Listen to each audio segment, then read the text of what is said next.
জান্নাতে পুরুষদের জন্য জান্নাতি হুর থাকবে, এ কথা কোরআন হাদিসে বলা হয়েছে। প্রশ্ন হচ্ছে মহিলাদের জন্য কি থাকবে? স্বাভাবিক প্রশ্ন।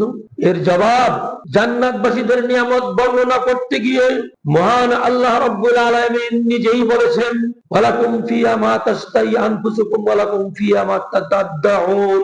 তোমরা সূরা হামিম সাজদা 41 নম্বর সূরার 31 এবং 32 আয়াতে আল্লাহ বলছেন, জান্নাতে তোমাদের জন্য থাকবে তোমরা যা চাও, তোমাদের মনের যা ইচ্ছা তাই পাবে। ওয়ালাকুম ফিহা মা তাদাউন। আমি যে কোরআন এবং নবীর হাদিসের মাধ্যমে তোমাদের যে সব ওয়াদা দিয়েছি, সেই ওয়াদাকৃত বস্তুগুলিও তোমরা ওখানে পাবে। আয়াতের প্রথম অংশে বলা হয়েছে তোমাদের মন যা চায় তাই পাবে। বোনেরা, নারীরা যদি বলে আমি আমার দুনিয়ার স্বামীকে চাই, আল্লাহ উপস্থিত করে দেবেন যদি জান্নাতি হয়, কিন্তু ভালো আমল তো করা লাগবে। উপস্থিত করবে না, জাহান্নামে জ্বলতেছে তাকে উপস্থিত করে দেবে না। তার প্রতি তখন মনের আকর্ষণও থাকবে। যদি মহিলা জান্নাতি হয়, স্ত্রী জান্নাতি হয়, আল্লাহ রাব্বুল আলামিন তার মতো, তার চেয়ে আরো সুন্দর তাকে ওই রকম তৈরি করে ওই রকম স্বামী তাকে দান করা হবে। পুরুষদেরকে যেমন দেওয়া হবে ওদেরকে তেমনি দেওয়া হবে। সূরা যুখরুফে আল্লাহ বলেছেন, ওয়াফিয়া মা তাশতাহিল আনফুসু ওয়া তালাজ্জাতুল আ'য়ুনু ওয়া আনতুম ফিহা খালিদুন।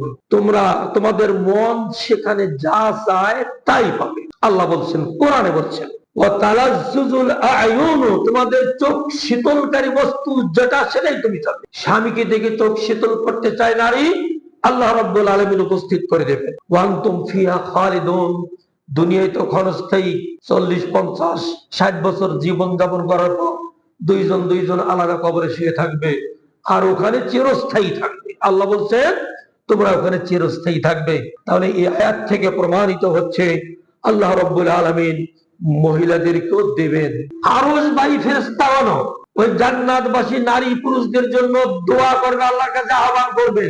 আরশ বাই ফেরেশতারা বলবে, রব্বানা ওয়াদখিলহুম জান্নাতি আদনিন আল্লাতী ওয়া'আদতাহুম ওয়া মান সালাহা মিন আবাইহিম ওয়া আজওয়াজিহিম ওয়া যুররিয়াতিহিম ইন্নাকা আনতাল আজিজুল হাকীম। হে আমাদের রব, এই জান্নাতবাসীদের মধ্যে যারা ভালো কাজ করেছে তাদের পিতৃগণ, পিতামাতাগণ, স্বামী স্ত্রীগণ, ছেলে মেয়েগণ, যারা যারা দুনিয়াতে ভালো আমল করেছিল তাদেরকে এদের সাথে আপনি জান্নাতে দিয়ে দেন। তাহলে এখান থেকে বোঝা যাচ্ছে পরিবারটা যদি সবাই আমলে সলে করে, নেক কাজ করে, আল্লাহর ফেরেশতারা, আরশ বাই ফেরেশতারা আপনার আমার পরিবারের জন্য দোয়া করবেন, এনাদের সবাইকে আপনি এক জান্নাতে দিয়ে দেন। তাহলে এই আয়াত থেকে আমরা বুঝতে পারলাম নারীরাও যা চাবে আল্লাহ রাব্বুল আলামিন তাদেরকে জান্নাতে ওই রকম জিনিস দিয়ে দেবেন।